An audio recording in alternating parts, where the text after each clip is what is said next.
बहु प्रभु जी। बेरी बेरी रावण आके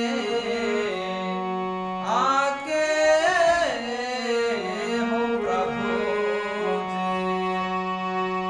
बेरी बेरी रावण आके बोले लाई बोलिया को। बेरी बेरी रावण आके बोले लाई बोलिया को। रावण के बोली हो सुनी के, रावण के बोली हो सुनी के धड़केला छातिया रावण के बोली हो सुनी के।